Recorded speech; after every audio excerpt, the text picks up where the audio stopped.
వాళ్ళకి minimum finger print authentication system దగ్గర నుంచి సీసీ కెమెరాల మెయింటెనెన్స్ కూడా ఏమీ లేకుండా పోయినాయి. ఈవెన్ దో ఈరోజు పోలీస్ స్టేషన్స్ కూడా చాలా కండెమ్ పొజిషన్స్లో ఉన్నాయి. సో వీటన్నిటి మీద కూడా ఒక ఛాలెంజింగ్ పొజిషన్. ఈరోజు బడ్జెట్ అన్నది పోలీస్ డిపార్ట్మెంట్కి పెట్టడం అన్నది వెరీ ఛాలెంజింగ్ పొజిషన్. అయినప్పటికీ కూడా గౌరవ సీఎం గారు ప్రత్యేకంగా పోలీస్ డిపార్ట్మెంట్ మీద దృష్టి పెట్టడమే కాదు, లా అండ్ ఆర్డర్ని కూడా స్టిమ్యులేట్ చేయాలంటే వాళ్ళకి ఇవ్వాల్సిన ఎక్విప్మెంట్ కానీ వాళ్ళకి ప్రొవైడ్ చేయాల్సిన అన్ని ఫెసిలిటీస్ ఇవ్వాలి. కాబట్టి ప్రత్యేకంగా సీసీటీవీస్ కెమెరాస్ గురించి కానీ, డ్రోన్స్ గురించి కానీ, అదేవిధంగా ఇప్పుడు మనకి ఈగల్కి సపరేట్గా ఫండ్ అలొకేట్ చేయడం కానీ, సైబర్ క్రైమ్ పోలీస్ స్టేషన్స్ ఏర్పాటు చేయడానికి కానీ, వీటన్నిటికీ కూడా బడ్జెట్లోనే సానుకూలంగా స్పందించాల్సిందిగా మేము కోరుకున్నాం. అదే విషయాన్ని ఈరోజు మేము పర్టికులర్గా ఈరోజు ఫైనాన్స్ మినిస్టర్ గారి దగ్గర కూడా కూర్చున్నాం. నాకు తెలిసి లాస్ట్ 5 yearsలో ఇటువంటి మీటింగ్ జరిగి ఉండదు. ఎందుకంటే డిపార్ట్మెంట్కి ఎలాకేషన్కి ఒక 5% పెంచేసి పంపించేసే పరిస్థితులు తప్పించి ఏ రోజు కూడా డిపార్ట్మెంట్స్ దగ్గర నుంచి ముందుగా ప్రపోజల్స్ తెప్పించుకొని అది ఎంతవరకు ఇంప్లిమెంట్ అవుతుంది, ఎంతవరకు మనం చేయగలమని ఒక ముందే అవగాహన తెచ్చుకొని ఈరోజు బడ్జెట్ ప్రవేశపెట్టడం అన్నది ఎన్డీఏ గవర్నమెంట్కే చెల్లింది. ఈ విషయంలో బడ్జెట్ కూడా మ్యాక్సిమం ఈరోజు ఆక్టోపస్ దగ్గర నుంచి, గ్రేహౌండ్స్ దగ్గర నుంచి మనం ఏర్పాటు చేసుకోవాలి, గ్రేహౌండ్స్ని మనం నిర్మించుకోవాలి. ఇవన్నీ కూడా న్యూ ఛాలెంజెస్ అన్నీ ఉన్నాయి. ఆ ఛాలెంజెస్ అన్నింటినీ కూడా మనం అందరం కూడా పూర్తి చేయాలనే ఉద్దేశంతోనే ఈరోజు బడ్జెట్ మీటింగ్ కూడా కొనసాగింది. రాబోయే బడ్జెట్లో పోలీస్ డిపార్ట్మెంట్కి మంచి చేకూరుతుందని మాత్రం నేను కోరుకుంటున్నాను. లేదండి, డిఫరెంట్ ప్రపోజల్స్ అన్నీ ఉన్నాయి. ఇంకొన్ని ప్రపోజల్స్ కూడా రావాల్సినవి ఉన్నాయి. సో అన్నీ అయిన తర్వాత మీకు ఒక ఫిగర్ మెన్షన్.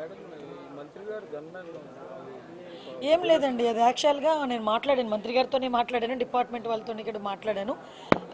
అది ఈరోజు ఇంకా ట్రేస్ అవుట్ అవుతుంది. బట్ కొంచెం నెగ్లిజెన్సీ కనిపించింది కాబట్టి డెఫినెట్గా అతని మీద చర్యలు తీసుకుంటారు.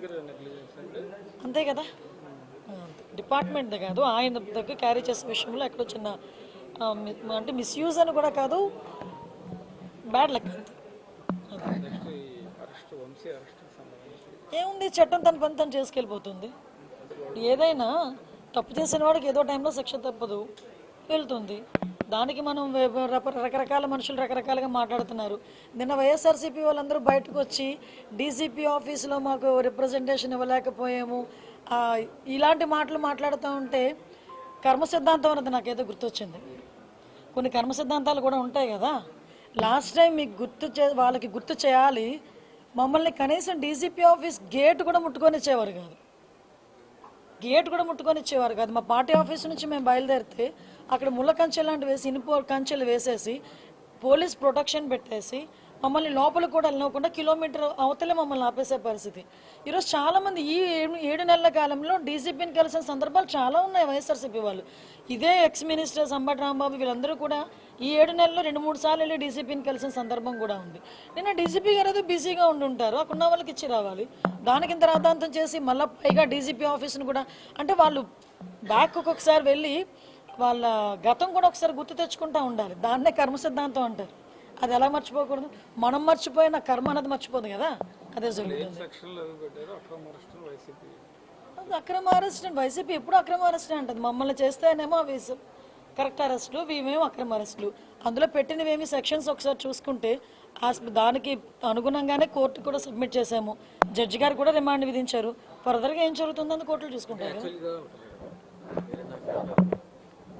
6 నెలలు 8 నెలలు అవుతుంది కానీ చాలా కేసులు విషయంలో నిర్లక్ష్యంగా ఉన్నదని ప్రధానమైనటువంటి ఆరోపణ మీ కొత్త క్యాడర్ నుంచే వస్తుంది. సోషల్ మీడియాలో పూర్తి స్థాయిలో మీకు వ్యతిరేకంగా పోస్టులు పెడుతున్నారు. మీకు విషయం ఏంటంటే, ఇప్పుడు ఏదైనా చాలా జాగ్రత్తగా చేయాలండి.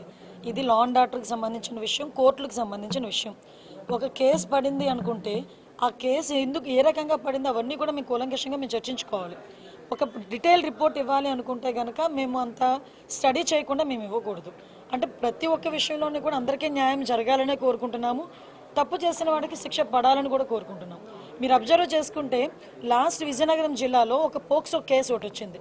పోక్సో కేసులో 3 నెలల కాలంలోనే అతగాడికి జైలు శిక్ష పడింది. అదే విజయనగరం జిల్లాలో 6 నెలల కాలంలోనే పోక్సో కేసులో 25 ఏళ్ళ జైలు శిక్ష పడిన సందర్భం కూడా ఉంది. రీసెంట్గా 10 days బ్యాక్ ఒక పోక్సో కేసులో 3 monthsలో శిక్ష పడింది.